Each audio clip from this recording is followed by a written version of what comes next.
अज़ीज़म मौलाना शाहजहाँ अशरफ़ी ने आप तमामी हज़रात के सामने बंगला ज़बान में ख़िताब भी पेश फरमाया और जाते जाते उन्होंने मुरीद होने की तरगीब दी। मुरीद बिल्कुल हो जाना चाहिए, लेकिन मुरीद होकर झगड़े नहीं करने चाहिए। मुरीद इसलिए हुआ जाता है कि तेरा मेरा ख़त्म हो जाए। मुरीद इसलिए हुआ जाता है कि अल्लाह तक रसाई हो जाए। मुरीद इसलिए हुआ जाता है कि जनाब मोहम्मद रसूलुल्लाह सल्लल्लाहु अलैहि वसल्लम का सच्चा शहदाई हो जाए। अगर ये नियत व इरादा है, साथ ही साथ अपने आमाल का मुहासबा, अपनी ख़ता व भूल का एहसास, शर्मसार हो जाना, नादिम हो जाना, अपने गुनाहों ख़ता का एहसास कर लेना और अल्लाह की बारगाह में सच्चे मन से तौबा कर लेना और फिर उस तौबा पर कायम रहने का अहद करना, इसी का नाम मुरीद है। लेकिन इस ज़माने में लोग मुरीद तो हो जाते हैं, नमाज से गाफिल है, कहते हैं पीर का दामन नहीं छोड़ेंगे, नारा लगाते हैं पीर का दामन नहीं छोड़ेंगे, पीर का दामन नहीं छोड़ेंगे। लेकिन जब आपने नमाज छोड़ दी तो पीर के दामन को पकड़ने से भी तुम्हें क्या फ़ायदा होगा। जब तुमने फ़राइज़ वाजिबात को तर्क कर दिया तो पीर का दामन थामने से भी क्या फ़ायदा होगा। तो लिहाजा खुली हुई बात यह है कि मुरीद इसलिए हो जाओ ताकि तुम्हारे अतीत काल में जो तुमसे खोती हुई है वो माफ़ अल्लाह कर दे, और अहद करो कि जो निस्बत मुझे रसूलुल्लाह की तरफ से मिली है उस निस्बत पर मुझे फ़ख्र होगा और अब मैं बुरे काम की तरफ नहीं जाऊंगा, शरीयत के मुताबिक ज़िंदगी व्यतीत करूंगा। जब आप ऐसा नियत कर लोगे तो इंशाअल्लाह ताला फिर आपके मन में बुरा ख्याल नहीं आएगा, अल्लाह की रहमत आपके साथ रहेगी। मेरा मकसद ये नहीं है कि तुम मेरे मुरीद हो जाओ और तादाद में इजाफा हो जाए, क्वालिटी मेरे पास बहुत, क्वांटिटी बहुत हो जाए। तो क्वालिटी बनाने से कोई फ़ायदा नहीं, क्वांटिटी बनाने से कोई फ़ायदा नहीं। क्वालिटी वाले मुरीद हों तो थोड़ा हमको भी, हमारे भी काम तुम आ जाओगे, तुम्हारे काम मैं आ जाऊंगा, मेरे काम तुम आ जाओगे। अल्लाह के वहाँ मुझे भी हिसाब देना है, तुम्हें भी हिसाब देना है, ठीक है। तो लिहाजा जो लोग इस मन से, इस इरादे से मुरीद होना चाहते हैं या तालिब होना चाहते हैं तो अपने बाएं हाथ पे दाहिना हाथ रखिए और सच्चे मन से, जैसे मैं जो सेगा पढ़ूँ आप लोग भी पढ़िए। बिस्मिल्लाहिर्रहमानिर्रहीम। ला इलाहा इल्लल्लाह मुहम्मदुर रसूलुल्लाह। अल्लाह ही माबूद है, मुहम्मदुर रसूलुल्लाह सल्लल्लाहु अलैहि वसल्लम अल्लाह के सच्चे रसूल हैं। अस्तग़फिरुल्लाह रब्बी मिन कुल्ले ज़म्बिन व अतूबु इलैह। ऐ अल्लाह, तेरी बारगाह में सच्चे दिल से सब छोटे बड़े गुनाहों से हम तौबा करते हैं और हम मुरीद होते हैं सिलसिले आलिया कादरिया अशरफिया में, तालिब होते हैं सिलसिले आलिया चिश्तिया निज़ामिया अशरफिया में, ऊपर हाथ तेरे बंदे सैयद जलालुद्दीन अशरफी जिलानी के, जिनका सिलसिला दर्जा बदर्जा सिलसिला ब सिलसिला होता हुआ हुजूर पुरनूर सैयद आलम अहमद मुश्तबा मोहम्मद मुस्तफ़ा सल्लल्लाहु अलैहि वसल्लम तक पहुँचता है। या अल्लाह मेरी तौबा को इन्हीं नेक बंदों के वसीले से कबूल फरमा और मेरा हश्र इन्हीं के साथ फरमाना। आमीन आमीन आमीन। अल-फातिहा।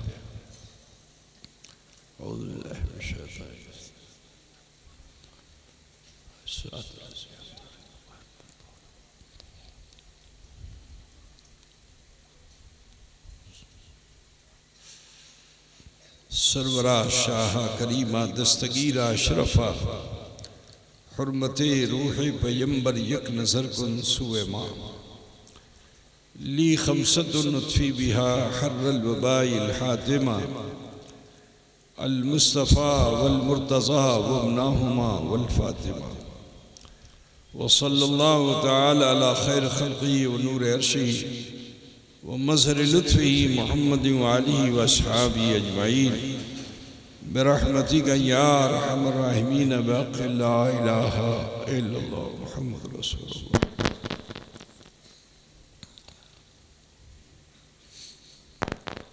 अल्हम्दुलिल्लाह अल्हम्दुलिल्लाह नहमदुहु व नस्तईनुहु व नस्तग़फिरुहु व नु'मिनु बिही व नतवक्कलु अलैहि व नऊज़ु बिल्लाहि मिन शुरूरि अनफुसिना व मिन सय्यिआति अअमालिना मन यहदिहिल्लाहु फला मुदिल्ल लहु व मन युद्लिलहु फला हादिय लहु व नशहदु अन ला इलाहा इल्लल्लाहु वहदहु ला शरीका लहु व नशहदु अन्न सय्यिदना व तबीब क़ुलूबिना व शिफ़ाअ सुदूरिना मुहम्मदन अब्दुहु व रसूलुहु बिलहुदा व दीनिल हक़्क़ि अरसला।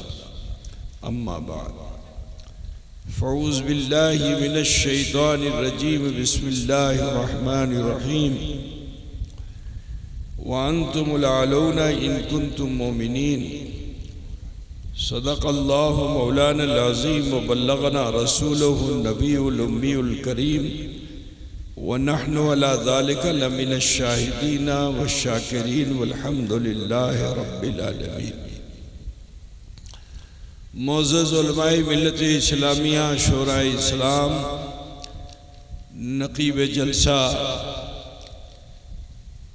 जश्न ईद मिलादुन नबी सल्लल्लाहु अलैहि वसल्लम में शिरकत फरमाने वाले बिरादरान इस्लाम, समात फरमाने वाली ख़वातीन इस्लाम, अजीज़ बच्चों, नौजवान साथियों, हुसूल सआदत व बरकत के लिए अक़ीदत व खुलूस के साथ आइए हम और आप मिलकर अपने आका व मौला सैयद आलम नूर मुजस्सम जनाब मुहम्मदुर रसूलुल्लाह सल्लल्लाहु तआला अलैहि व आलिहि वसल्लम की बारगाह बेकस पनाह में झूम कर हदिये दुरूद पाक पेश फरमा लें। अल्लाहुम्मा सल्ले अला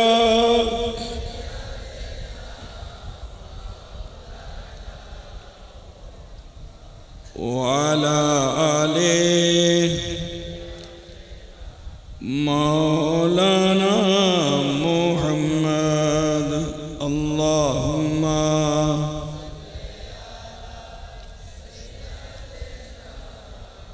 मौलाना मुहम्मद वाला आले मौलाना सल्लल्लाहु अलैहि वसल्लम। हर साल की तरह इस साल भी कुड़िया टाड़ के मुसलमानों ने ज़िक्र खुदा और ज़िक्र रसूल की ये महफिल मुनक़िद की। अल्लाह ताला आप सबको अजर जज़ील अता फरमाए। और ये भी दुआ करता हूँ मस्जिद में जो काम बाकी रह गया है अल्लाह ताला उसे भी जल्द से जल्द पूरा करा दे, और जिन लोगों ने इसमें दान किया है अल्लाह उनको दो जहां की नेमतें अता फरमाए। बाद मैं उनका भी शुक्रगुजार हूँ कि जिन्होंने मखदूम अशम मिशन की उन्नति में अपना दान पेश किया। अल्लाह ताला उन सब की दुनिया व आखिरत बेहतर बना दे, और अहले सुन्नत वल जमात के जितने भी इदारे, खानकाहें, मस्जिदें, कब्रस्तान हैं, अल्लाह सबको महफूज फरमाए और अहले सुन्नत वल जमात को फरोग़ अता फरमाए।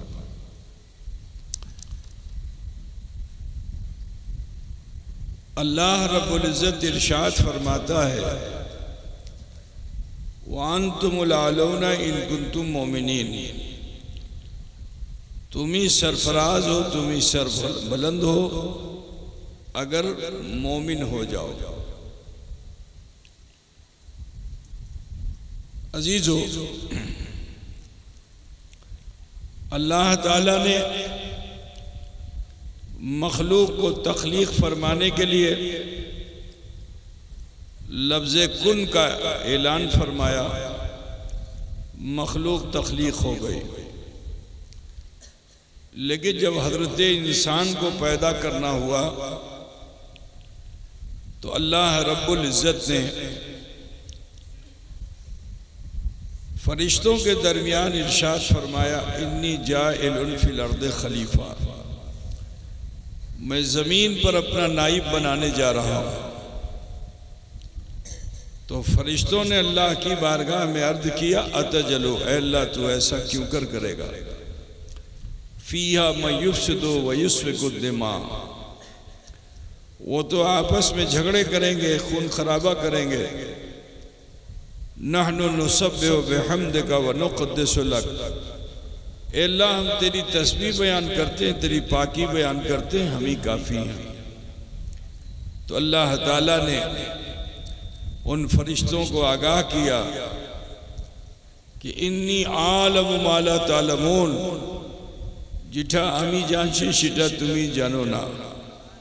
ठीक है, क्या बंगला समझ में आ रही तुम लोग? अच्छा, हम समझे हिंदी में समझ रहे हो। और फिर इतनी इज्जत और सरफराजी अल्लाह ताला ने इंसान के पैदा होने से पहले अता फरमाई। लेकिन जानते हो इंसान को पैदा कहाँ से किया? जब आप कुरान पढ़ोगे तो पता चलेगा कि अल्लाह ताला ने इंसान को पैदा किया गीली मिट्टी से, और वो भी ऐसी मिट्टी की जो बदबूदार सड़ी हुई मिट्टी से। तो अपनी हैसियत को पहचानिए आप। अल्लाह ने इज्जत तो दी है, लेकिन तुम्हें कहां से उठाया है? बड़ी सड़ी हुई बदबूदार मिट्टी से, खतरे बेमिक़दार से तुम्हारी हस्ती को अल्लाह ताला ने बनाया। लेकिन कुर्बान जाओ उस खल्लाक़े आलम पर कि उस रब्बुल आलमीन ने इतनी गंदगी और गलाज़त की जगह से तुम्हें उठाया। लेकिन उसकी कुदरत देखो कि जब तख्लीक फरमाया तो अल्लाह खुद फरमाता है कि लक़द खलक़नल इंसान फ़ी अहसन तक़वीम, कि हमने इंसान को अहसन सूरत में पैदा किया। कोई फरिश्ता भी इंसान की सुंदरता को नहीं पा सकता है। और सिर्फ यही नहीं कि अहसन सूरत पे पैदा करके छोड़ दिया हो, बल्कि अल्लाह ताला इरशाद फरमाता है कि लक़द कर्रमना बनी आदमा, तहक़ीक़ के हमने इंसान को मुकर्रम कर दिया। तो इज्जत का ताज भी अल्लाह ताला ने इस इंसान को अता फरमाया। लेकिन ये इंसान के जिसको अल्लाह ताला ने पैदा किया, तो अल्लाह इरशाद फरमाता है कि खलक़ल इंसान मिन सलसालिन कल फ़ख़्ख़ार, कि हमने इंसान को पैदा किया, पहले ये गीली मिट्टी के मानिंद था, फिर हमने इसमें खनक पैदा कर दी। अजीज़ाने गिरामी, दुनिया में आने के बाद ये इंसान इस शर्फ व बुजुर्गी के पाने के बाद बड़ा मुतकब्बिर हो गया। तकब्बुर ऐसा कि खुदा की खुदाई को भुला डाला। झुकने पे आ गया तो इस तरह झुक गया कि कोई कंकड़ पत्थर मिल जाए तो उसके सामने माथा टेकने लगा। जरा सोचो, अल्लाह ने इतनी इज्जत दी थी लेकिन इंसान इतना अर्जल हो गया। मगर उसके बावजूद भी रब्बुल आलमीन ने, परवरदिगार आलम ने इंसान को रजील और जलील नहीं किया, उसकी हस्ती को नहीं बिटाया। इंसान की इस्लाह के लिए अल्लाह ताला ने नबियों और रसूलों को मबूस फरमाया। अंबिया और मुरसलीन दुनिया में तशरीफ लाते रहे और इंसानों की हिदायत फरमाते रहे। अजीज़ों, ज़रा ख्याल कीजिए कि अल्लाह ताला ने इतनी इज्जत और शराफत के साथ पैदा किया था, लेकिन हुजूर अकरम सल्लल्लाहु अलैहि वसल्लम के आते आते इंसानों का हाल कितना खराब हो गया था कि बेटी पैदा हो जाए तो रात के अंधेरे में जिंदा दफन कर देते थे। बाप मर जाए तो सौतेली माँ को बड़े बेटे के हवाले कर देते थे। जुए की बिसात पर अपनी बीवी को लाके खड़ा कर देते थे। जुए में अपनी बीवी तक को वो बेच डालते थे। अजीज़ाने गिरामी, कोई अगर बेवा औरत हो गई तो उसको मनहूस बनाकर कोठरी में बंद कर दिया जाता था, उसकी कोई सूरत नहीं देखता था। मेरे अजीज, आलम ये था कि एक मेंढ के लिए, एक आल के लिए झगड़ा अगर शुरू हुआ तो न जाने कितने खून बह गए, नस्लों में खून बह गया। और जनरेशन को यह भी नहीं मालूम कि ये झगड़ा शुरू क्यों हुआ था, हम इनसे लड़ क्यों रहे हैं। बस कबीले कबीले यही जानते थे कि ये मेरा दुश्मन है, ये मेरा दुश्मन है, ये मेरा दुश्मन है, ये हमें इनकी जान लेना है। वो सोच नहीं, हमें इनकी जान लेनी है। गर्ज के इतनी परागंदा तहजीब हो चुकी थी दुनिया की।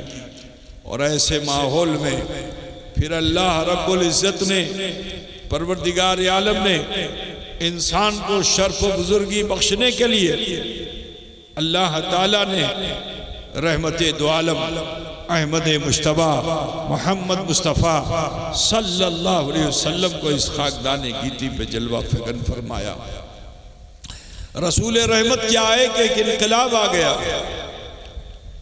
इंसानियत जो सिसक रही थी, लोग दरिंदा सिफत हो चुके थे, लेकिन मेरे रसूल की आमद से तहजीब बदलने लगी, कल्चर बदलने लगा।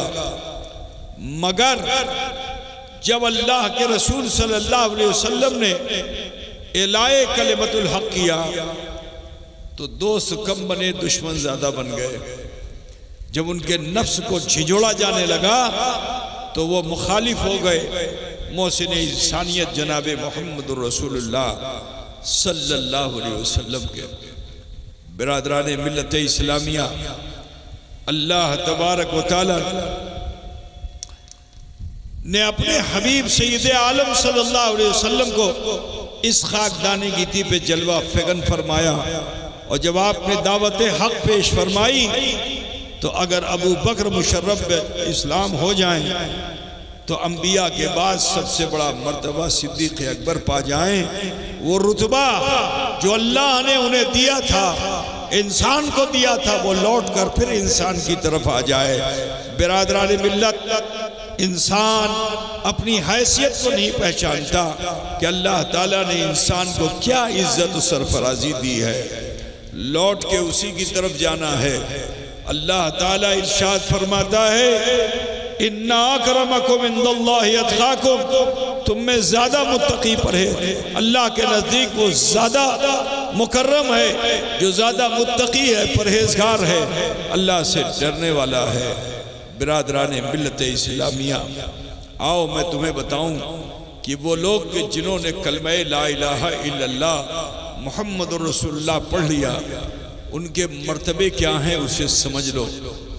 सुनो, जब अल्लाह के रसूल सल्लल्लाहु अलैहि वसल्लम मक्के से मदीना पहुंचे तो यहूदियों ने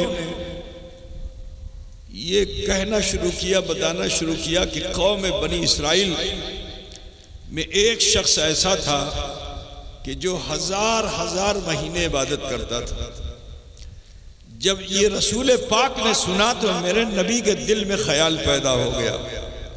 अब जब रसूलुल्लाह के दिल में ख्याल पैदा हुआ कि काश के मेरी उम्मत की उम्र भी इतनी लंबी होती कि वो भी ऐसी इबादत करने वाले होते, तो मैं आपको बता दूं कि अल्लाह के रसूल के दिल के ख्याल को अल्लाह कबूल फरमाकर उसे कलाम इलाही में तब्दील फरमा दिया करता है।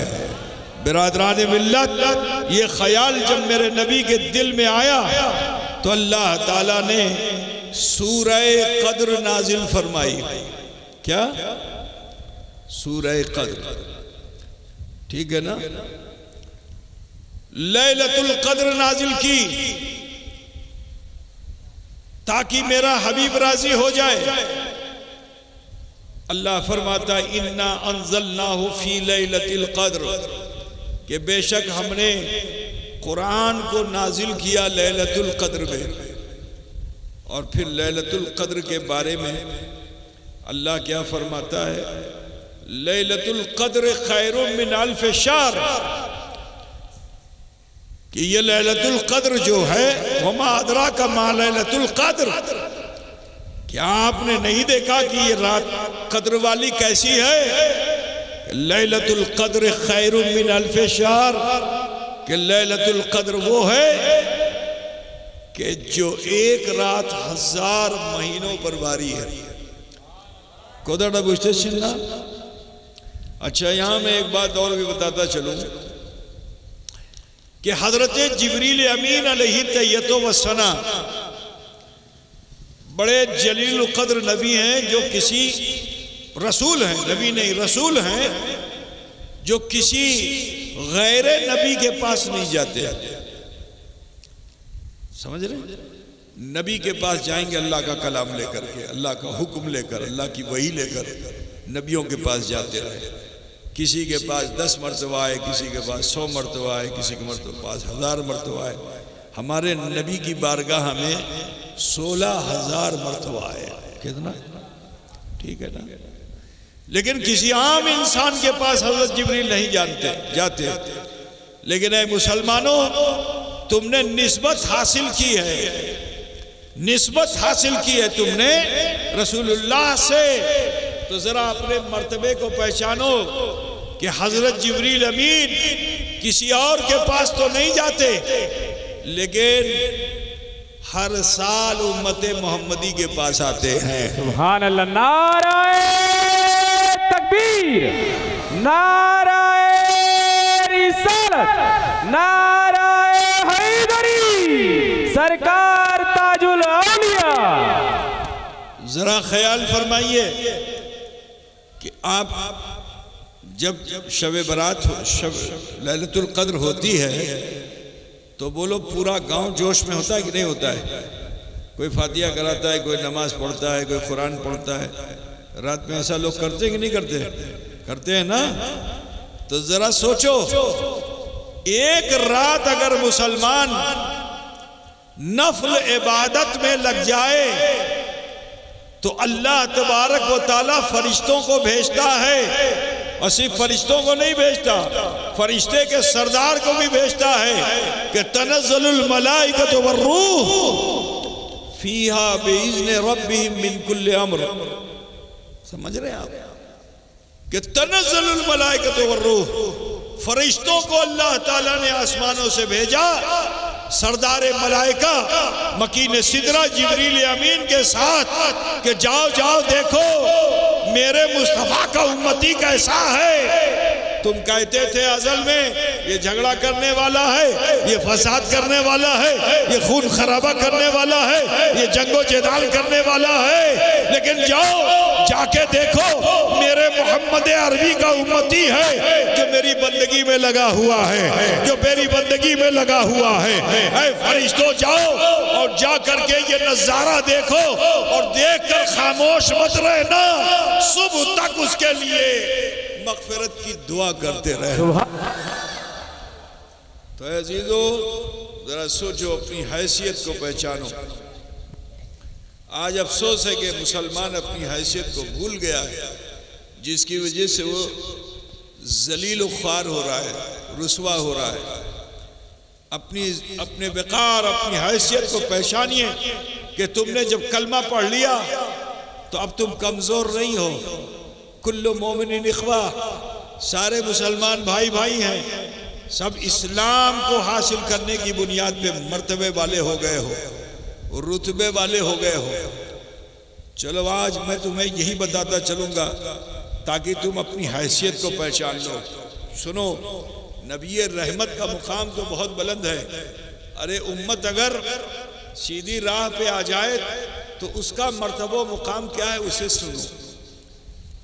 सिर्फ कलमा पढ़ने की बुनियाद पे, ऐ मुसलमानों, हमारे कंधों पे दो फरिश्ते बैठे हुए हैं, इस पर हमारा ईमान है। जो इनकार कर दे वो मोमिन नहीं होगा, ठीक है ना। तो ये दोनों फरिश्ते, इनका नाम क्या है आप लोगों को मालूम है? अरे बोलो ना भाई, पता है? मालूम है तो बोलो, क्या नाम है? फरिश्तों का नाम मालूम है? किरामन कातिबीन। अभी नहीं कि दाहिना वाला किरामन है तो बाएं वाला कातिबीन, नहीं, दोनों फरिश्तों का एक ही नाम है। क्या नाम है? किरामन कातिबीन। तो दाहिनी तरफ वाला जो फरिश्ता है वो हमारी तुम्हारी नेकियां लिखता है। और नेकी कैसी कि अगर तुमने नेकी का इरादा कर लिया, जैसे अभी मुरीद और तालिब होने के लिए तुम बैठे ना, तो आपने नेकी का इरादा किया कि अभी भालो काज करबो, मिथ्यो कदा बोलबो ना, शरीयतेर माध्यम अभी जीवन व्यतीत करबो, ये तुम्हारे मन में ख्याल आया, तो ये फरिश्ता तुम्हारी इस एक नेकी पर 10 नेकी लिखता है। कितना लिखता है? 10 नेकी लिखता है। अमल कर लो तो उस पर अलग से 10 नेकी लिखेगा। बात समझिए, इरादे पे भी नेकी मिलती है, अमल पे भी नेकी मिलती है, लिख लेता है ये। लेकिन जो बाईं तरफ वाला फरिश्ता है ये उस वक्त तक नहीं लिखता जब तक आप बुरा काम कर नहीं लेते हो। मिसाल के तौर पर शराब को बोतल से निकाला नहीं लिखेगा, जाम में भरा नहीं लिखेगा, होठ तक ले गया नहीं लिखेगा। लेकिन जैसे ही होठ से लगाओगे, शराब अगर लगी तुम्हारे बदन से, पीना तो बड़ी बात है, सिर्फ बदन से लग गई शराब तो लिख लेगा। बुझ गया ना?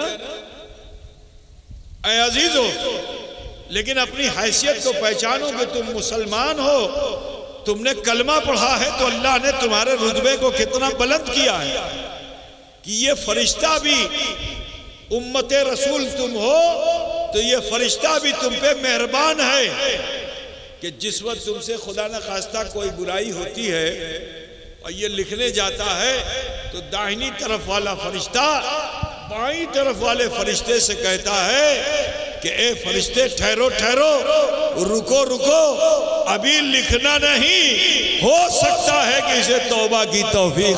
सुभान अल्लाह, सुभान अल्लाह, अल्लाहु अकबर। आज मुसलमान अपनी हैसियत को भूल गया है। काश के मुसलमान अपनी हैसियत को छीन के रहता तो आज इतना जलील नहीं होता जितना आज समाज में हम हो रहे हैं। जो आता है वो थप्पड़ लगा के चला जाता है, जो आता है हमारी जमीन कब्जा कर लेता है, जो आता है हमारे मकान को गिरा देता है, जो आता है हमारी मस्जिद को कब्जा कर लेता है, हमारे कब्रिस्तान, हमारी खानकाएं, हमारे मदारिस महफूज नहीं है। क्यों? इसलिए क्योंकि हमने शरीयत मोहम्मदी को छोड़ दिया है। हमने अपनी तबीयत पे जीना पसंद कर लिया है। इज्जत वाले थे, जिल्लत की जिंदगी जी रहे हो। ए मुसलमानों, काश के तुम अपनी हैसियत को पहचान लेते तो आज तुम्हारा मर्तबा क्या होता। बिरादरान इस्लाम, मैं यहाँ एक बात बता दूं कि देखो कुरान पाक में अल्लाह ताला फरमाता है कि कुंतुम खैर उम्मतिन उखरजत लिन्नास तामुरून बिल मारूफ व तनहौना अनिल मुनकर, कि तुम बेहतरीन उम्मत हो। तुम्हें अल्लाह ताला ने इंसानों के दरमियान से सेलेक्ट कर लिया है, चुन लिया है। ये तो समझते हो ना, क्या बोलते हैं उसको?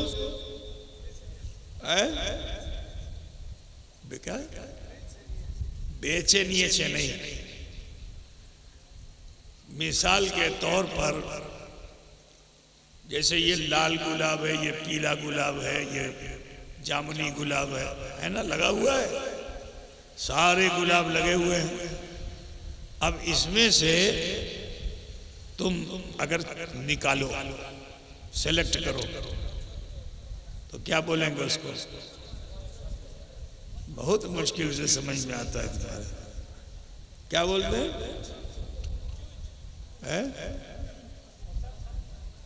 है ना, पसंद हो, पसंद हो। अच्छा, सिलेक्शन नहीं समझते अंग्रेजी में?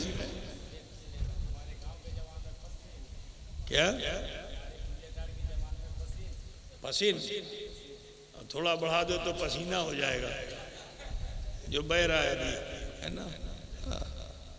अब तो समझ गए ना मेरा मकसद। मुझे लगता है जब तुम नहीं समझते तो मुझे टेंशन होने लगता है, ये लगता है मैं समझ नहीं रहा है, तो फिर मुझे बुझाने के लिए सब करना पड़ता है।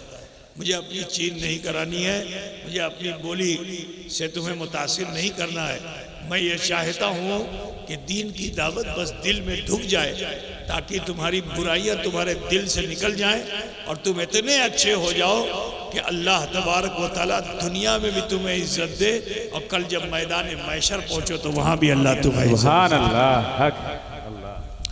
तो अल्लाह फरमाता है कुंतुम खैर उम्मतिन उखरजत लिन्नास तामुरून बिल मारूफ व तनहौना अनिल मुनकर, कि तुम बेहतरीन उम्मत हो।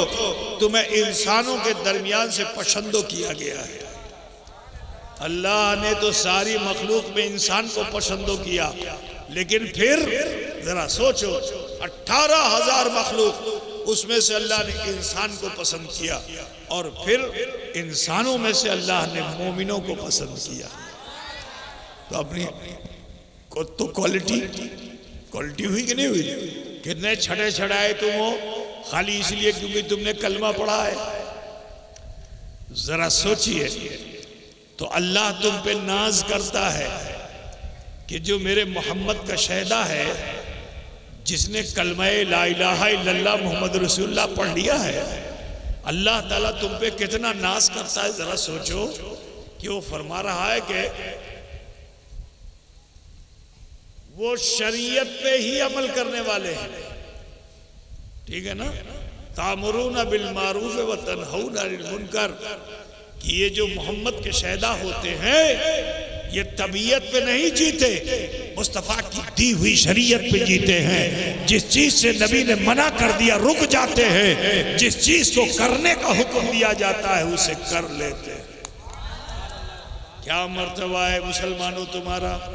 लेकिन आज अफसोस है कि अपनी हस्ती को तुम पहचान नहीं रहे हो। अपनी हस्ती को पहचानो, अपने मर्तबे को पहचानो मुसलमानों। आओ मैं यहाँ थोड़ी सी बात अर्ज कर दूँ, वक्त ज़्यादा हो रहा है इसलिए ज़्यादा लंबी बात नहीं करूँगा। मुख्तसर में अगर कुछ बातें जहन में उतर जाएं तो बड़ी बात है ना। तो सुनिए, हम और आप इंशाअल्लाह ताला मरेंगे। बोलो मरेंगे कि नहीं मरेंगे? मौत बराक है। जो इनकार करे वो मोमिन नहीं होगा, मरना तो है ही है। अच्छा, जब हम मरते हैं, जिस समय हमें मौत आती है, तो ये दोनों फरिश्ते जो है ना, ये उतर जाते हैं जो हमारे अमाल लिखते हैं। जब लिखते हैं, अब आप मर गए तो आप अमल आपका शेष, तो इनका भी काज शेष। तो ये फरिश्ते जो कंधों पे बैठे हुए हैं, ये उतर कर फरियाद करते हैं अल्लाह से, जैसे कुड़िया टाल का आदमी काम करने मालदा जाए तो जब काम शेष होगा तो कहां लौट के आएगा? बोलो। मोथाबाड़ी काम करके लौटेगा, दुकान से बंद करके वापस अपने गांव, अपने घर, है ना। काम जब शेष होगा तो अपने समाज में जाने की चाहत बढ़ जाती है। जल्दी समाज में चलो, बीवी से मिलना है, अम्मा से मिलना है, बच्चों से मिलना है, समाज से मिलना है, पड़ोसी से मिलना है ना। जोश बनता है कि नहीं बनता है? तो जिस तरह से हमारा समाज, हम कुड़िया टाल के हमारा समाज यहाँ है, कहीं रहते हैं, लौट कर यहीं आते हैं, इसी तरह से फरिश्तों का समाज आसमान में है। कहाँ है? आसमान में। तो जब ये दोनों फरिश्ते काम शेष कर लेते हैं तो ये अल्लाह की बारगाह में अर्जी लगाते हैं। अपनी मर्जी से जा नहीं सकते, तुम तो अपनी मर्जी से भाग के आ जाते हो, लेकिन फरिश्ता अपनी मर्जी से अपने समाज में भी नहीं जा सकता। तो अल्लाह से अर्जी लगाएगा कि अल्लाह आमी आसमानेर ऊपरे आसते चाइছি, अल्लाह हम आसमान में आना चाहते हैं। आसबो की आसबो ना? अल्लाह जब तक परमिशन नहीं देगा नहीं जाएंगे।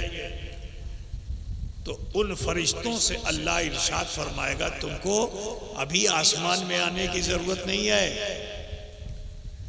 ये जो मेरा बंदा इंतकाल कर गया है, इसकी कब्र पे जाओ, एक सराहने खड़े होकर के और एक पैताने खड़े होकर सुबह क़यामत तक के लिए इसकी मग़फ़िरत की दुआ करते रहो।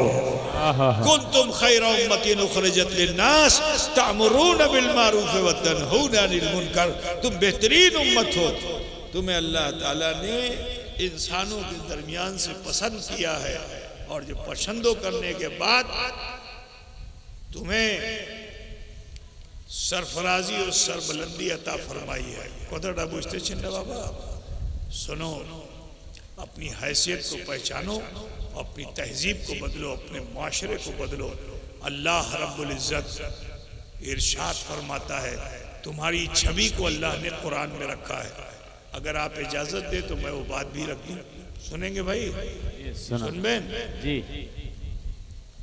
तुम कैसे हो, तुम्हारी छवि कैसी होनी चाहिए, तुम्हारा अखलाक कैसा होना चाहिए, तुम्हारा किरदार कैसा होना चाहिए, तुम्हारा अमल कैसा होना चाहिए, ये सब चीजें कुरान में अल्लाह ने महफूज कर रखी हैं। ठीक है? आयत करीमा ये है, मुहम्मदुर रसूलुल्लाह वल्लज़ीना माअहु अशिद्दाउ अलल कुफ़्फ़ार रहमाउ बैनहुम तराहुम रुक्कन सुज्जदन यब्तगून फ़ज़लन मिनल्लाहि व रिज़वाना सीमाहुम फ़ी वजूहिहिम मिन असरिस सुजूद। मोहम्मद सल्लल्लाहु अलैहि वसल्लम और उनके मानने चाहने वाले काफिरों पर शिद्दत पसंद है। बुझ रहे हो आप? आज जो काफिर है उससे हमारी दोस्ती बहुत अच्छी हो जाती है। और काफिर खाली हिंदू और जैनी नहीं है, ईसाई और बौद्धिस्ट नहीं है, कलमा पढ़ने वाला भी काफिर है, अगर वो नबी की शान में खोती करने वाला है। आज जरा ख्याल करो, हमको वो ज्यादा अच्छे लगते हैं, हम अपनी बेटियां दे देते हैं, उनसे बेटियां ले लेते हैं। जिनसे हमको शिद्दत करनी चाहिए उनके साथ हम भालोबासा करते हैं, उनसे हम मोहब्बत करते हैं। अल्लाह फरमाता है शिद्दाउ अलल कुफ़ार, काफिरों पर शिद्दत करो। लेकिन हमारी हालत क्या है?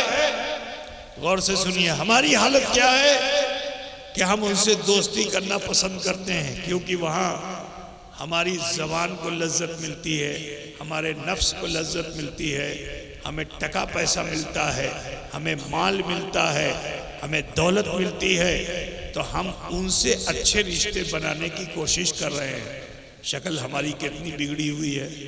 अल्लाह ने जो छवि कुरान में रखी, हम वैसे नहीं दिख रहे हैं। अल्लाह फरमाता है मुहम्मदुर रसूलुल्लाह वल्लज़ीना माअहु अशिद्दाउ अलल कुफ़्फ़ार, और जो मुहम्मदुर रसूलुल्लाह के साथी संगी हैं वो काफिरों पर शिद्दत पसंद है। और आपस में सिला रहम है। सिला रहम समझते हो कि नहीं? सिला रहम नहीं जानते हो ना? इसको कहते हैं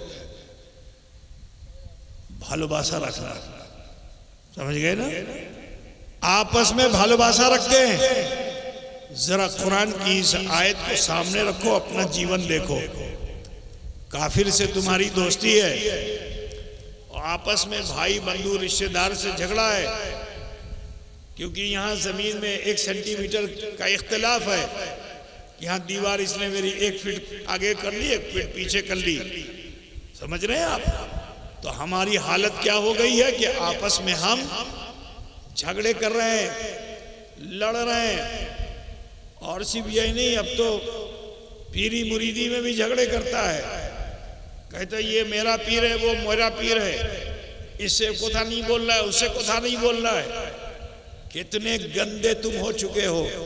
अपनी तहजीब को बदलो है मुसलमानों। कुरान की आयत करीमा की सच्ची तफसीर बनो कि अल्लाह फरमाता है मोहम्मदुर रसूलुल्लाह वल्लज़ीना माहु अशिद्दाउ अलल कुफ़ार रुहमाउ बैनहुम।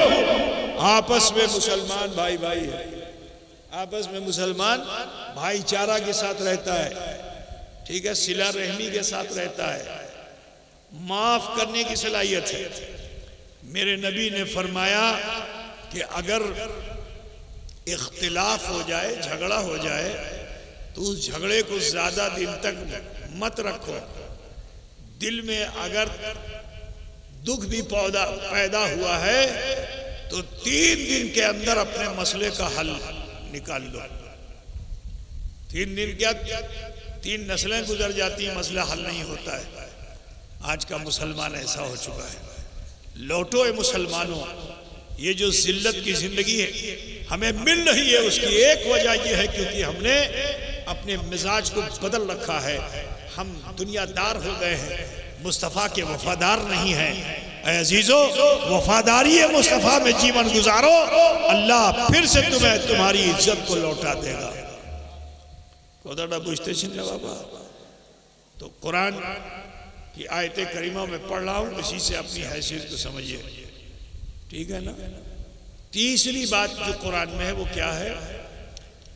तराहुम रुक्कन सुज्जदन यब्तगून फज़लन मिनल्लाहि व रिज़वाना।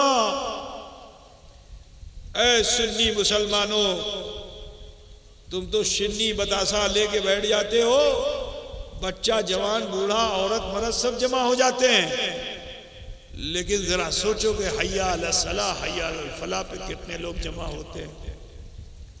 बोलो क्या हम इस आयत करीमा की सच्ची तफसीर बन पाए? कुरान तो ये कह रहा है कि मुसलमान वो होता है कि जो नमाज को फरामोश नहीं करता। तराहुम रुक्कन सुज्जदन यब्तगून फज़लन मिनल्लाहि व रिज़वाना। उन्हें देखा जाता है कि वो रुकू और सजदे की हालत में होते हैं। यहाँ हफ्ता गुजर जाता है, मस्जिद की सूरत नहीं देखते। मेरे प्यारे, तहजीब बदलो। ये जिल्लत, ये रुसवाई जो आज समाज में हमें मिल रही है, हर कोई तुम्हारे गाल पे तमाचे लगाने के लिए खड़ा हुआ है, इसलिए क्योंकि तुमने शरीयत मोहम्मदी का दामन मजबूती से पकड़ कर नहीं रखा है। चाहते हो कि सरफराजी मिले तो फिर से लौट आओ और शरीयत के दामन को थाम लो। इंशाअल्लाह ताला इज्जत तुम्हें मिलेगी, सरफराजी तुम्हें मिलेगी, पावर तुम्हें मिलेगा, शक्ति तुम्हें मिलेगी। तो कुरान ये कह रहा है तराहुम रुक्कन सुज्जदन यब्तगून फज़लन मिनल्लाहि व रिज़वाना। देखा जाता है उन्हें कि वो रुकू और सजदे की हालत में है। यहाँ एक अकीदे की भी बात बता दूं कि आज जिनसे हम रिश्तेदारी करने के चक्कर में लगे हुए हैं, न देखते हैं सुन्नी, न देखते हैं वहाबी, न देखते हैं देवबंदी, जहाँ मिल गया वहीं दौलत मिली, रिश्ता वहीं कर लिया। ये नहीं देखा कि ईमान हमारा कमजोर कितना हो रहा है। वो लोग क्या कहते हैं कि नमाज में अगर नबी का ख्याल आ गया तो नमाज नहीं होगी, ऐसा बोलते हैं ना। यदि ख्याल नबी का आ गया तो नमाज होवे ना, बकरी का ख्याल आ जाए तो होवे, लेकिन नबी का आवे नहीं होगी। ऐसा बोलने वालों से आप रिश्ता करते हो, लौटो और बातिल से रिश्ते करना छोड़ो। ए मुसलमानों सुनो, कुरान की इस आयत करीमा की तफसीर सुनो कि कुरान ये कह रहा है तराहुम रुक्कन सुज्जदन यब्तगून फज़लन मिनल्लाहि व रिज़वाना, कि इन्हें देखा जाता है रुकू और सजदे की हालत में ये अल्लाह के फजल को तलाश करते हैं। किसे तलाश करते हैं? अच्छा, अल्लाह का फजल है क्या? सारे जहान का मुआयना कर लो कि अल्लाह का फजल है क्या? क्या ढूंढते हो आप? पहाड़ ढूंढते हो कि पेड़ ढूंढते हो कि पानी ढूंढते हो कि आसमान ढूंढते हो, सूरज ढूंढते हो कि चांद ढूंढते हो? ये अल्लाह का फजल है क्या? फजलुल्लाह क्या चीज है? तो मैं आपको बताना चाहता हूं, ये ज़मीनो ज़मा, ये चुनीनो चना, ये मकीनो मकान, ये सारा जहां जो कुछ भी बना है ये मेरे मुस्तफ़ा के सदक़े से बना है। ये लौह, ये कलम, ये कुर्सी, आसमानों में भी जो कुछ है वो मेरे मुस्तफ़ा के सदक़े से है। पता बुझ रहे हो ना? तो फिर फजल क्या है? क्या लौह फजल है या कलम फजल है या कुर्सी फजल है या अर्श फर्ज है, फजल है? क्या फजल है? तो मैं बताता चलूं कि फजलुल्लाह ये सब नहीं है। सारे जहान में जो कुछ भी है ये फजले हबीबुल्लाह है और फजलुल्लाह ही जनाबे हबीबुल्लाह। सुभान अल्लाह। खुद बुझ गया ना कि फजलुल्लाह ही जनाबे हबीबुल्लाह है। मालूम क्या हुआ कि जो नमाज में ख्याल नबी नहीं लाएगा नमाज उसकी नहीं होगी। नबी का ख्याल लाना ज़रूरी। अच्छा, अगर नबी का ख्याल नहीं लाओगे तो कभी टांग इतनी फैल जाएगी, कभी खड़े होगे तो पैर ऐसे हो जाएगा, कभी सजदे में जाओगे तो नाक उठ जाएगी, क्योंकि नबी का ख्याल नहीं है। लेकिन अगर नबी का ख्याल आ गया तो नाक पहले टिकाओगे, पेशानी बाद में टिकाओगे। पैर को जब जमाओगे तो आपकी 10 उंगलियां पैर की किबले की तरफ होगी। नबी का ख्याल जब आएगा तो आपकी उंगलियां फैली हुई नहीं होंगी, किबले की तरफ सिमटी हुई होंगी। जब नबी का ख्याल आएगा तो तकबीर तहरीमा से लेकर और सलाम तक आप ख्याल नबी में ही रहोगे। अरे बोलो भाई, रहोगे कि नहीं रहोगे? और सिर्फ ख्याल नबी में ही नहीं बल्कि नबी की सवाले उम्मत का भी ख्याल करोगे। किसका? अत्तहियात पढ़ के बताओ जरा। आपको याद है अत्तहियात? चलो तुम खड़े हो पढ़ो, खड़े होके पढ़ो अत्तहियात पढ़ के बताओ। अरे पढ़ना, खड़े होके डरता क्यों है? पढ़। हाँ, आइए उसके बाद वस्सलामु वस्सलामु अलैना इबादिल्लाहि स्वालिहीना। बस बैठ जाओ। ख्याल किसका किसका आया? अत्तहियात पढ़ा अल्लाह का ख्याल, अत्तहियात पढ़ा नबी का ख्याल। और इतना ख्याली नहीं बल्कि हम तो नमाज में नबी को देखते हैं, क्योंकि या अय्युहा ये ऐसा शब्द है कि जिसे हरफे निदा कहते हैं। और हरफे निदा में या अय्युहा ए जेरे इन है, तो इसमें अय्युहा शब्द का इस्तेमाल किया गया। तो इस अय्युहा ने बता दिया कि जब हम नमाज में होते हैं तो सिर्फ हम अल्लाह से करीब नहीं होते बल्कि मोहम्मदुर रसूलुल्लाह से। नाराए तकबीर, नाराए रिसालत, ख्याले मुस्तफा, इख्तियारे मुस्तफा। समझ गया ना? वाला इबादिल्लाहि स्वालिहीन, वही लोग हैं जिन पे अल्लाह का इनाम है ना? उनका भी ख्याल। गौसे आजम ने कैसे नमाज पढ़ी, ख्वाजा आजम ने कैसे नमाज पढ़ी, मखदूम अशरफ ने कैसे नमाज पढ़ी, सिराज अखी सिराज आइने हिंद ने कैसे नमाज, इन सब पे सलाम है। क्या सलाम क्यों है? क्योंकि इनका एहसान है कि हम मुसलमान हैं।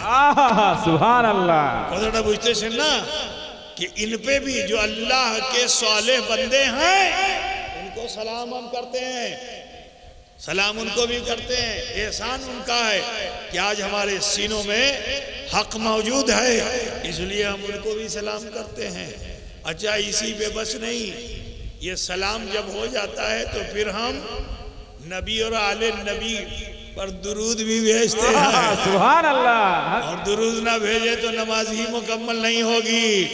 कदड़ा बुझते छन्ना तो मालूम क्या हुआ कि कुरान कह रहा है मुहम्मदुर रसूलुल्लाह वल्लज़ीना माअहु अशिद्दाउ अलल कुफ़्फ़ार रुहमाउ बैनहुम तराहुम रुक्कन सुज्जदन यब्तगून फज़लन मिनल्लाहि व रिज़वाना, कि ये अल्लाह के फजल को तलाश करते हैं, यानी जनाबे मुहम्मदुर रसूलुल्लाह के फैज़ाने करम को ढूंढते हैं। और जब उन्हें मिल जाता है, आदमी मिसाल के तौर पर तुम्हें थोड़ा बुझा दूं तो समझ बात आ जाता है। मोती निकालने वालों को तुमने देखा नहीं, लेकिन केकड़ा निकालने वाले को देखा होगा। केकड़ा बुझते हो ना, पानी में होता है, तो केकड़ा निकालने वाला जो माहिर होता है डुबकी लगा के जाता है, हाथ अंदर डालता है, और जब तक केकड़ा पकड़ में नहीं आता वो डुबकी लगाए रहता है। बोलो, और जब केकड़ा मिल गया तो पानी में रहेगा फिर? अरे बोलो भाई, पानी में तो लेके निकल आएगा ऊपर।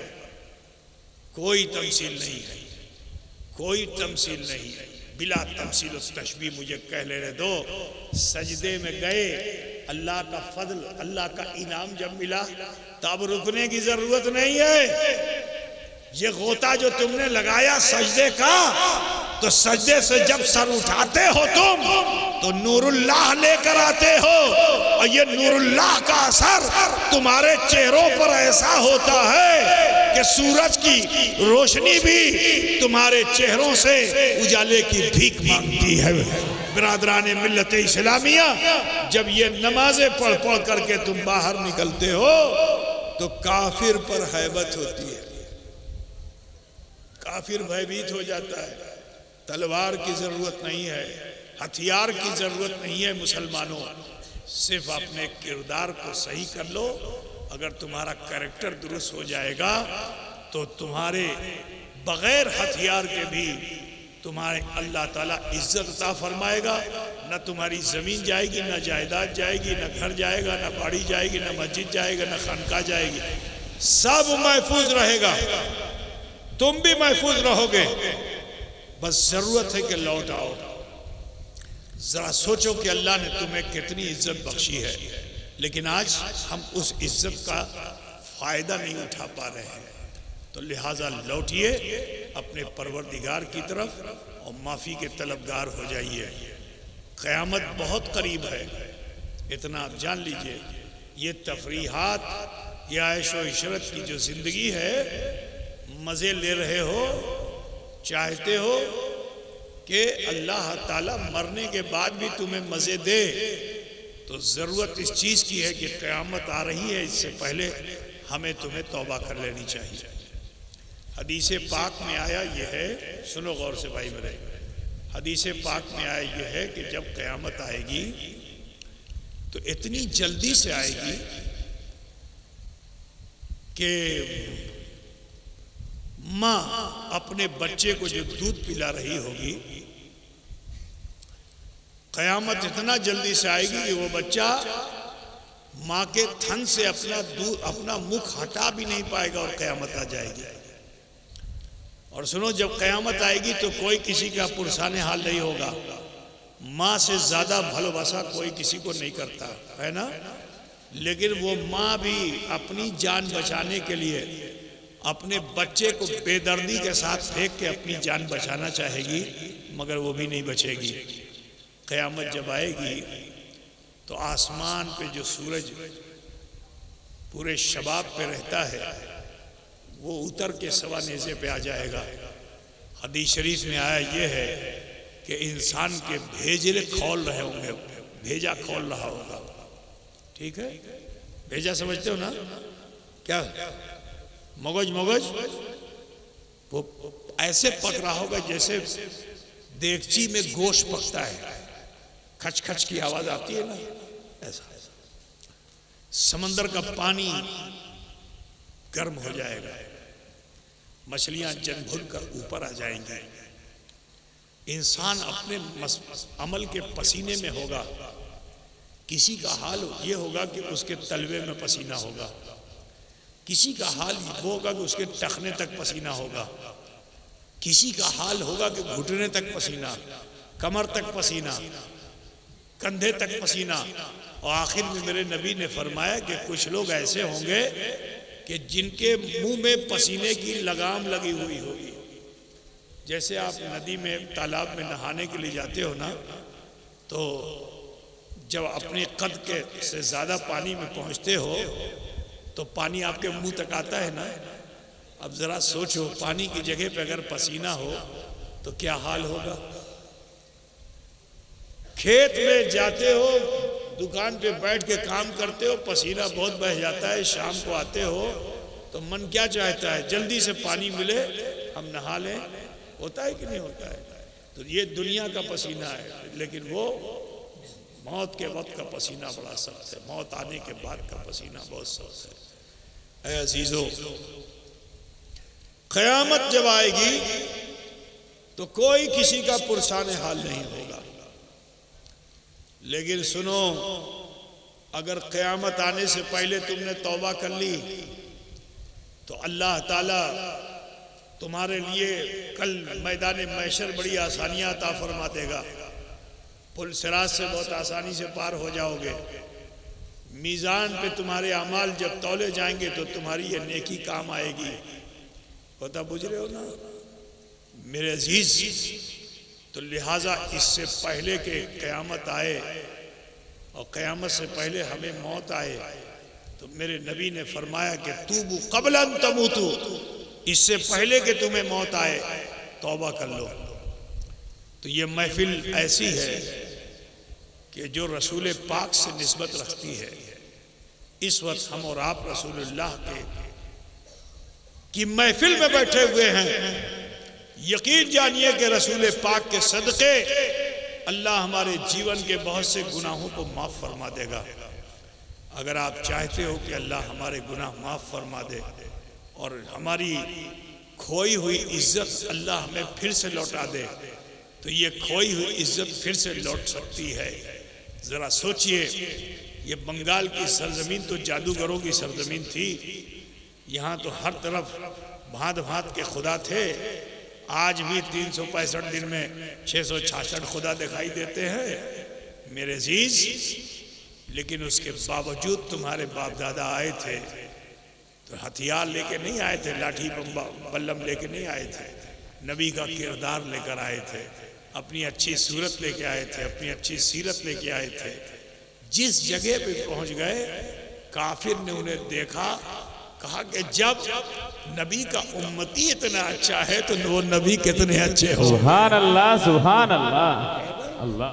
पूरा बंगाल मुशर्रफ भाई इस्लाम हो गया। जरा सोचो, आज इस्लाम का डंका बज रहा है। यहाँ सिर्फ कुफ्र ही कुफ्र था, लेकिन आज यहाँ 60% के करीब या 40% के करीब मुसलमान जिंदगी जी रहे हैं। तो फख्र करो अपने बाप दादाओं पे कि जिन्होंने अपने आप को अच्छा बना के पेश किया तो इस्लाम फैला। लेकिन आज अफसोस है कि हम अपने को भी अपना नहीं बना पा रहे हैं, हमारा अपना भी बेगाना हो रहा है। ये अफसोस है कि हमारे समाज में ही अपना ही बेगाना हो रहा है। हम किसी गैर को अपना नहीं बना पा रहे हैं। बस अपनी फिक्र बदलो, अपना अमल बदलो, अपना कैरेक्टर अच्छा बना लो। जो तुम्हारे बाप दादा करके गए हैं, तुमसे भी वो अमल हो सकता है जिससे इस्लाम का झंडा और बुलंद हो सकता है। तो लिहाजा आप सबसे कहना है कि आज की इस महफिल में आओ, सच्चे मन से अल्लाह की बारगाह में तौबा कर लो। इंशाअल्लाह ताला पहाड़ के बोझ के बराबर भी अगर गुनाह होंगे, अल्लाह उसे माफ़ फरमा देगा। अपने नमाज में जैसे बैठते हो ऐसे बैठ जाओ, अपने हाथों को नाभि पे बांध लो, माँ बहन बेटियाँ सीने पे बांध लें। थोड़ी देर के लिए सभी लोग ध्यान लगाइए, सोचिए कि मेरा बचपन कैसा, मेरी जवानी कैसी, मेरा बुढ़ापा कैसा, अब तक की ज़िंदगी कैसी, कहीं मुझसे कोई भूल तो नहीं हुई। अगर कोई भूल खता गुनाह नज़र आ जाए तो उसे इकट्ठा करके रब्बुल आलमीन की बारगाह में पेश कर दीजिए। वो गफूर और रहीम है, हमारे आप सबके छोटे बड़े गुनाहों को माफ़ फरमाने वाला है।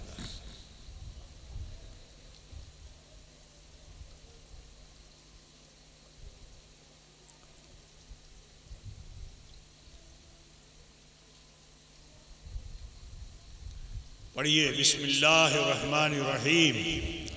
ला इलाहा इल्लल्लाह मुहम्मदुर रसूलुल्लाह, अल्लाह ही माबूद है, मुहम्मदुर रसूलुल्लाह सल्लल्लाहु अलैहि वसल्लम अल्लाह के सच्चे रसूल हैं। अस्तगफिरुल्लाह रब्बी मिन कुल्ले ज़म्बि व अतूबु इलैह। ऐ अल्लाह, तेरी बारगाह में सच्चे दिल से सब छोटे बड़े गुनाहों से हम तौबा करते हैं और हम वसीला चाहते हैं तेरे महबूब सैयद आलम नूर मुजस्सम अहमद मुश्तफ़ा मोहम्मद मुस्तफ़ा सल्लल्लाहु अलैहि वसल्लम का। ये अल्पो समय में अल्लाह ताला ने हम पे फजल फरमाया कि हमने कलमा शरीफ पढ़ा और इस्तग़फ़ार किया। नबी रहमत सल्लल्लाहु अलैहि वसल्लम के फरमान के मुताबिक हम और आप ऐसे हो चुके हैं जैसे माँ के पेट से पैदा होने वाला बच्चा होता है। अब ज़रूरी यह है कि अपनी आने वाली ज़िंदगी को बेहतर बनाइए, नमाज से गाफिल मत हो। अगर आप बुराई से बचना चाहते हो, ज़िंदगी भर जिक्र फिक्र करते रहो, बुराई तुम्हारे पास रहेगी। इतना सुन लो, बुराई से बचना है तो अल्लाह का फरमान है इन्नस्सलात तन्हा अनिल फ़ाहशाइ वल मुनकर, कि बेशक नमाज तमाम बेहयाइयों बुराइयों से रोक देती है। तो बुराई से बचने का एक ही जरिया है, वो नमाज। तो लिहाजा नमाज से गाफिल मत हो। आप सबसे कहना है कि अपने आप को अपने रब की हुक्म के मुताबिक पेश कर दीजिए। इंशाअल्लाह रब्बुल इज़्ज़त का करम व एहसान हमारे और आपके ऊपर होगा। मैं आपसे पूछना चाहता हूँ कि क्या इस अमल को करने में आपको कोई असुविधा हुई? अभी आप बैठे नमाज की तरह अल्लाह से माफ़ी मांगी, कोई असुविधा हुई? मैं अगर कहूँ कि इसको रोज़ किया कीजिए तो क्या कर पाएंगे आप लोग? डेली डेली करते पारबेन? किसी असुविधा होवे तो मैं आपसे अनुरोध करता हूँ, निवेदन करता हूँ कि आप तमामी ख़वातीन हज़रात 24 घंटे में से 2 मिनट 5 मिनट अपने लिए निकालिए, जिसमें आप रोज़ाना अपने बारे में सोचिए कि आज के अमी की कोल्लम कि अमी किचु भालो कोल्लम की कोल्लम ना, किचु अमी खोती कोल्लम की कोल्लम ना।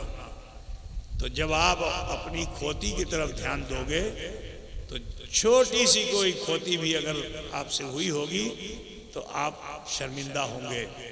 फिर आप अल्लाह ताला से फ़ौरन माफ़ी मांग लो। इस आदत को बना लोगे तो इंशाअल्लाह ताला एक दिन तौबे नसूहा ज़रूर आपको हासिल होगी। और जिस दिन तौबे नसूहा हासिल होगी ना, तो खुद ब खुद आपका दिल चाहेगा कानने को, रोने को। ठीक है ना? आपका मन खुद ही चाहेगा, आप चाहोगे कि हम ना रोएं, लेकिन खुद ब खुद मन से जो है आंसू निकल के आंखों में आने लगेगा। अल्लाह ऐसा रहमान और रहीम है कि जिस वक्त आप इस हालत में आओगे कि यहाँ से आंसू उठ करके पलकों पे सजे, तो हदीस शरीफ में आए कि अल्लाह ताला इससे पहले के पलकों के पपोटे तर हों, अल्लाह मोमिन के गुनाह को माफ़ फरमा देता है। तो अज़ीज़ो, ज़िक्रुल्लाह के आदी बनिए और इस्तिग़फ़ार के आदी बनिए। इस 2 आदत को कभी छोड़िए नहीं। इंशाअल्लाह मैं बड़े एतमाद और यकीन के साथ कहता हूँ कि ख़ात्मा बिल खैर होने की दुआ हर वक्त करनी चाहिए। लेकिन मेरा अक़ीदा यह यकीन यह है कि जो इंसान तौबा रोज़ाना करेगा वो बुरी मौत नहीं मरेगा, उसका ख़ात्मा खैर ही पर होगा इंशाअल्लाह ताला। ठीक है भाई? तो लिहाजा आप सबसे कहना है कि इस अमल को जारी रखिए, रोज़ाना कीजिए। अल्लाह आपके मिजाज में तब्दीली लाएगा। अब आप शैतान का हुक्म नहीं मानोगे, रहमान का हुक्म मानोगे। मैं दुआ करता हूँ अल्लाह ताला हम सबको अमले खैर की तौफीक रफ़ीक अता फरमाए। चुप थाको ना, तुम भाषण दोगे तो हम तकरीर कैसे करेंगे? हो गया बाद में भी हो सकता है, क्या चिंता करते हो? समझ में बात आ रही ना भाई मेरे? आपस में मुसलमान हो झगड़ा मत करो, अगर कहीं झगड़ा है तो उसको मिटाने की कोशिश करो, बालूबासा रखो, ठीक? नमाज से कभी गाफिल मत हो, रोजाना अपने को चीनते रहो, दूसरों को चीन कर उसकी बुराई बयान मत करो, ठीक? रोजाना जो चाय की दुकान पे और चौक में, चौपाल में, मस्जिद के गेट पे जहाँ 5 आदमी जमा हो जाते हैं वहाँ किसी न किसी की बुराई ज़रूर होती है। ये अमल मत करो, इससे आपकी सारी नेकी बर्बाद हो जाती है। अल्लाह के बंदे सब हैं, वो बहुत बुरा है, फिर भी उसकी बुराई उसके गायबाने में मत करो। अल्लाह ताला हो सकता है कि तुम्हारे अमल से खुश ना हो, नापसंद कर ले, तो तुम्हारे सारे अमल बर्बाद हो जाएंगे। दूसरों की बुराई मत देखो, ना उसका बयान करो, ठीक है? अपना ऐब देखो कि तुमसे क्या खता हो, भूल हुई, रोजाना अपनी खोती अपने ऐब को जिस तरह तुम छुपाने की कोशिश करते हो, अगर तुम्हारे अंदर सिला रहमी होगी तो तुम अपने भाई के भी ऐब को छुपाने की कोशिश करोगे। तो मेरे प्यारे, अपने रिश्तेदार, अपने भाई, अगर वो मुसलमान है तुमसे दुश्मनी भी रख रहा है तो भी तुम उसके ऐब को जाहिर मत करो, क्योंकि अल्लाह ताला इसको बिल्कुल नापसंद फरमाता है, ठीक है ना? उम्मीद ये है कि आज आप कुड़िया टाड़ में आकर के अपने अमल को सुधारने की ज़रूर कोशिश करेंगे इंशाअल्लाह ताला। और मामूलात ज़िंदगी में अपने अखलाक को, अपने कैरेक्टर को बहुत अच्छा बनाओ। समाज में रहने में गुस्सा बहुत आता है जिम्मेदार आदमी को, तो उसके लिए मेरे नबी ने फरमाया कि जब गुस्सा आए, ये गुस्सा तकाज़े बशरी के तहत आता है, ठीक है? ज़रा सा भी टेंशन में कोई बोल दिया तो गुस्सा आ गया, वो राग हो गया, वो तो राग होना बंद कर दो। बंगाल का आदमी सबसे ज़्यादा राग होता है, यहाँ बात भी करता है तो लगता है राग में बात कर रहा है ना? तो राग करना बंद कर दिए। अगर गुस्सा आ रहा है तो रसूल पाक का हुक्म है, खड़े हो तो बैठ जाओ। क्या? गुस्से में आदमी बैठा हुआ खड़ा हो जाता है, और नबी ने क्या फरमाया? अगर खड़े हो तो कभी अमल किया ऐसा? राग हुआ तो खड़ा था बैठ गया? नहीं किया, इसीलिए झगड़ा हो रहा है। तो नबी के फरमान पे अमल करो, अगर गुस्सा आता है तो खड़े हो तो बैठ जाओ, और फिर भी अगर गुस्सा कंट्रोल में नहीं आता है तो फौरन वजू कर लो। क्या कर लो? नमाज के लिए तो वजू करता नहीं है, गुस्से के लिए कैसे करेगा? चाहते हो कि आप कूल डाउन हो जाओ, तो कूल डाउन होने का बेहतरीन तरीका ये कि फौरन जब वजू कर लोगे तो मिजाज सही हो जाएगा, ठीक है ना? तो ये मैं आपको बता रहा हूँ, अपनी बात नहीं है, अल्लाह के रसूल का फरमान है। अगर आप इस पे अमल करेंगे तो इंशाअल्लाह ताला आपके समाज की बहुत सी बुराइयां दूर हो जाएंगी, आपके समाज के झगड़े ख़त्म हो जाएंगे। अपने अखलाक को अच्छा कीजिए, अपने करैक्टर को अच्छा कीजिए, एक दूसरे के साथ भालोबासा के साथ मिलिए। इतना ही खाली कर लो ना, ये जो जितने दुश्मन लगे हुए हैं मुसलमानों पे, ये सब ठंडे हो जाएंगे। सिर्फ आप अपनी कैरेक्टर को, अपने अखलाक को अच्छा बना लो, एक दूसरे की बुराइयां करना छोड़ दो, यूनिटी के साथ जमा होते रहो, खुद बखुद वो खौफजदा हो जाएंगे और इस्लाम बढ़ता चला जाएगा। मुझे उम्मीद है कि हमारे बुज़ुर्गों की दी हुई तालीम पे जब हम अमल करेंगे तो इंशाअल्लाह कामयाबी हमारा कदम चूमेगी। मैं दुआ करता हूँ अल्लाह ताला हमें आप सबको अमल खैर की तौफीक रफ़ीक अता फरमाए। मैं दुआ करता हूँ उन लोगों के लिए कि जिन्होंने इस मस्जिद में हिस्सा लिया, गुज़र गए या मौजूद हैं, गुज़रे हुओं को अल्लाह बख्श दे, और जो मौजूद हैं अल्लाह उनको और हिदायत की तौफीक अता फरमाए। साथ ही साथ अहले सुन्नत वल जमात के जितने भी इदारे हैं, मदरसे, उन मदरसों के ताल्लुक़ से दुआ करता हूँ अल्लाह सबको उन्नति दे। आज मैं देख रहा हूँ, बड़ा अच्छा लग रहा है, ये बच्चे हमारे अजीज़म साबिर सल्लमो अशरफी कि मैं नहीं सोच सकता था कि ये इतना बड़ा काम आपके इलाके में कर डालेंगे, लेकिन माशाअल्लाह अल्लाह का शुक्र, उसका एहसान है कि इन्होंने एक बड़ी जमात बच्चों की आपके समाज में ला के रख दी और इन्हें इल्म दीन से आरास्ता परास्ता कर रहे हैं। ख़ास बात ये मैं देख रहा हूँ कि बच्चे पढ़ने के लिए मदरसों में आते हैं, डिसिप्लिन में बहुत कमज़ोर होते हैं, लेकिन हमने ये देखा तकरीर के दरमियान कि साबिर के इशारे पे बच्चे हैं। अल्हम्दुलिल्लाह मैं देख रहा था, साबिर ने हाथ बांधा, सारे बच्चों ने हाथ बांध लिया, दो जानू बैठ गए, अदब के साथ बैठ गए, डिसिप्लिन के साथ बैठ गए। तो इससे ये लगा कि उस्ताद जब अच्छा होता है तो शागिर्द भी अच्छा होता है। तो बहुत तरबियत के साथ यहाँ पे रह रहे हैं।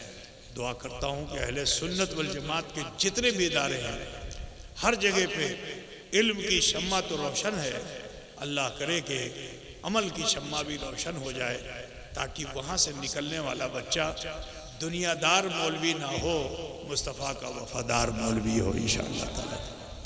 आखिर में मैं मखदूम अशरफ मिशन के लिए भी दुआ करता हूँ कि जो मिशन हुजूर अशरफुल औलिया के सपनों का मीनार है, अल्लाह का शुक्र है कि आप तमामी ख़वातीन व हज़रात ने उस मिशन को बढ़ाने के लिए जो आपसे बन पड़ा, जब बन पड़ा आपने किया।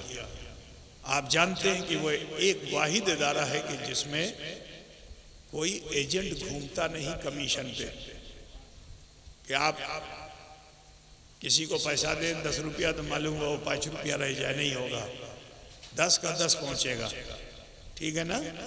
कमीशन किसी को नहीं दिया जाता। और उसी की वजह सारे हिंदुस्तान के जिम्मेदारान हैरत कर रहे हैं। मैं यहाँ भी मैं कर्नाटक गया तो कर्नाटक में लोग कहते हैं हजरत सुना आपका कोई सफ़ीर हमारे वहाँ आता नहीं है, और हमने सुना कि आप बग़ैर एजेंट के मदरसा चलाते हैं। हमने कहा अल्हम्दुलिल्लाह हम चला रहे हैं बग़ैर एजेंट के, हम किसी के वहाँ सफ़ीर नहीं भेजते हैं, ठीक है। अल्हम्दुलिल्लाह मदरसा शान व शौकत के साथ चल रहा है।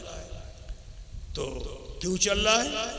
इसलिए चल रहा है क्योंकि उसमें कमीशन नहीं है, वरना 100 रुपये का 50 रुपया होता, 50 रुपये का 25 रुपया होता, 25 रुपये का कितना हुआ 12.5 होता। कि अब हिसाब बहुत सही तुम लोगों का होगा ना, समझ रहे ना, काम कुछ नहीं होता। आज लेकिन 26-27 साल में अल्हम्दुलिल्लाह मखदूम अशरफ मिशन रोज़ फजूल तरक्की की शाराब पे गामजन है। मैं आपसे पूछना चाहता हूँ कि आपके दिए हुए दान से जो काम मिशन में हो रहा है, एक जिम्मेदार की हैसियत से पूछ रहा हूँ कि वो काज आप लोगों को भालो लग रहा है कि नहीं लग रहा है? काज को आगे बढ़ाना चाहिए कि बस इतना काफ़ी है बंगाल के लिए? और ना मेरा क्या है, तुम लोग ना फिर साहब बेसी हो लो शेष करी दे, हम बिहार में चले जाएंगे, फिर हम उत्तर प्रदेश में चले जाएंगे, हम महाराष्ट्र में चले जाएंगे, क्योंकि हम मखदूम अशरफ जहांगीर की औलाद हैं रूहानी। उन्होंने पूरी दुनिया में इस्लाम को फैलाया है, अल्हम्दुलिल्लाह उनकी औलाद भी फैला रही है ना। तो जब तक भालोबासा तुम्हारा रहेगा इंशाअल्लाह ताला हमारी नस्लें भी तुमसे जुड़ करके काम करती रहेंगी इंशाअल्लाह तबारक ताला। दुआ करता हूँ कि अल्लाह ताला अल्लाह आप सबको अजर जज़ील अता फरमाए, और दुआ कीजिए कि जो मकसद लेके हम चल रहे हैं वो उस मकसद में जो दीन का मकसद है, जो मिल्लत का मकसद है, उस मकसद में अल्लाह ताला हम सबको कामयाबी अता फरमाए। उम्मीद है आपके दरमियान ये जो डब्बा दिया हुआ है गांव में, इससे किसी को असुविधा तो नहीं है ना? इसको रखा जाए कि शेष कर दिया जाए? कोई बोझा तो नहीं लगता ना आप लोगों को? लेकिन आपके उसी अल्प अल्प दान से आज अल्लाह का शुक्र है 700 बच्चे खावा दावा करते हैं, है ना? आपके उसी टके पैसे जो डब्बे में आता है, ठीक है। ये कैलेंडर आपने लिया, इस कैलेंडर से हम किताबों का इंतज़ाम करते हैं। तो बोलो इस कितना बड़ा सदका जारिया है कैलेंडर, कि अगर एक बुखारी शरीफ तुम्हारे कैलेंडर से आ गई तो ये क़यामत तक का सदका जारिया है। अब बच्चे पढ़ते रहेंगे, बच्चों से बच्चे पढ़ेंगे, फिर बच्चों से बच्चे पढ़ेंगे, ये क़यामत तक सबसे अच्छा सदका जारिया यही है कि दीन की किताब को जो है वो पहुंचा दिया जाए ताकि तालिब इल्म उससे इस्तिफादा हासिल करें और फिर उस तालिब इल्म से दूसरा तालिब इल्म इस्तिफादा हासिल करे। इला आखिरी क़यामत आ जाएगी और आपको उसका फ़ायदा मिलता चला जाएगा। उधर बुझते से ना। तो ये कैलेंडर अल्हम्दुलिल्लाह आप लोगों ने इसमें भी हिस्सा लिया। अल्लाह आप सबको जज़ा अता फरमाए। बस इन्हीं कलमात के साथ मैं अपनी गुफ्तगू को ख़त्म करना चाहूँगा इस दुआ के साथ। एक कुड़िया टाड़ वालों कुछ ऐसा करके दिखा दो कि यूनिटी के साथ हय्या अला सलाह हय्या अल फलाह फिर मस्जिद में जमा हो जाओ। अगर सुबह का इख्तिलाफ है तो शाम तक इसी मस्जिद में मिटा दो। एक दूसरे से नमाज के बाद मुसाफा करो। तो अगर झगड़ा है तो शर्मा हुजूरी में मुसाफा करोगे। अगर फजर का झगड़ा है तो जोहर में नहीं मिटेगा तो असर में ज़रूर मिट जाएगा। असर में नहीं मिटेगा तो मगरिब में मिट जाएगा। अब मगरिब नहीं मिटेगा तो ऐशा में मिल जाएगा। रात पार नहीं हो पाएगी इंशाअल्लाह ताला। मुसलमान का झगड़ा शेष हो जाएगा, आपस में भालोबासा हो जाएगी। तो ऐ कुड़िया टाड़ वालों आप सबसे कहना है कि आप मस्जिदें आबाद कीजिए और अपने बच्चों को अच्छी शिक्षा दीक्षा दीजिए। अपनी माँ बहन बेटियों को कहिए कि अपने घर को मस्जिद की तरह बना लें। कुरान की तिलावत होने लगे, जिक्र अस्कार होने लगे, ठीक है, नमाज के लिए मुसल्ले बिछने लगे। तो ये जो सुन्नी मुसलमानों के वहाँ जिन्नात बहुत घुस गया है घरों में, वो शेष हो जाएगा। आजकल सुन्नियों के वहाँ जिन्नात ज़्यादा है। ज़रा सा देखो मिजाज के खिलाफ हुआ तो बीवी के ऊपर जिन्नात आ जाता है। बात समझ गए ना। बहन के ऊपर जिन्नात आ गया, ननद के ऊपर जिन्नात आ गया, भौजाई के ऊपर जिन्नात आ गया, घर में सबके ऊपर जिन्नात आ गया। और बाबा के पास गए तो कहता एक जिन्नात नहीं है तो 1 लाख है। ख़त्म करने में समय लगेगा, कम से कम 4 बकरा तो चलेगा। जब तक 4 बकरा नहीं दोगे नहीं शेष होगा, कुर्बान करना पड़ेगा। तो ऐसे धोखेबाज बाबाओं से बचो जो तुमसे टका पैसा लेते हैं, ठीक है ना। ये टका पैसा लेने वाले बाबाओं से बचो। वो लोग जो फी सबीलिल्लाह खिदमत करते हैं और तुम्हें ये नहीं कहते कि जिन हो गया, नहीं, उनकी समझ में आ गया कि ये जिन है तो अपने कयास की बुनियाद पर, यकीन की बुनियाद पर नहीं। वो बाबा को भी यकीन नहीं कि जिन्नात है, तो कयास की बुनियाद पर भी अगर वो कोई तावीज़ जिन के भागने की दे देगा तो इंशाअल्लाह हमें उम्मीद है कि वो ज़रूर सेहतियाब हो जाएगा, ठीक है भाई। लेकिन वो टके पैसा लेने वाले लोग हैं बाबा, ऐसे बाबाओं से बचने की कोशिश करना, ठीक है।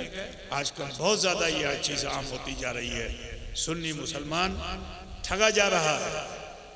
उसको कहते हैं घर की बंदिश करनी पड़ेगी, 25,000 लगेगा, 50,000 लगेगा, तो टका लाग बे, तो टका लाग बे, और आप डर के मारे दे देते हो। इन सब चीज़ों से अपने आप को बचाओ।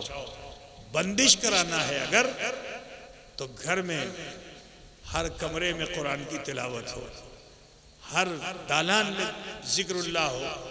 तो अगर सब बच्चे जवान बूढ़े अल्लाह का कलाम पढ़ने लगेंगे तो फिर अब शैतान घर में रहेगा। तो इसलिए इस तरफ आमादा हो जाओ। पैसा भी नहीं लगेगा, थोड़ा सा समय तुम्हारा लगेगा कि खुद तुम अल्लाह की तरफ रागिब हो जाओगे, शैतान भाग जाएगा, घर तुम्हारा साफ सुथरा हो जाएगा, ठीक है भाई। उम्मीद है कि मेरी बात पे आप लोग भरोसा ज़रूर करोगे। वैसे ये बड़ा सख्त मामला है, शायद मेरी बात आप इसको ना मानो। सुबह को हो सकता है कि तुम्हारे घर में कोई जिन्नात फिर आ जाए, तो ऐसा हो सकता है। तो लिहाजा आप सबसे कहना है कि जब आपका जहन साफ सुथरा हो जाएगा तो वसवसे निकल जाएंगे। अल्लाह की ज़ात पे कामिल यकीन रखिए। दुआ करता हूँ मौला करीम हम सबको नेक बनाए, एक बनाए और शरीयत मोहम्मद रसूलुल्लाह सल्लल्लाहु अलैहि वसल्लम का पासदार बनाए। वाखिर दावाना अनिल हम्दुलिल्लाहि रब्बिल आलमीन। अस्सलाम या नबी।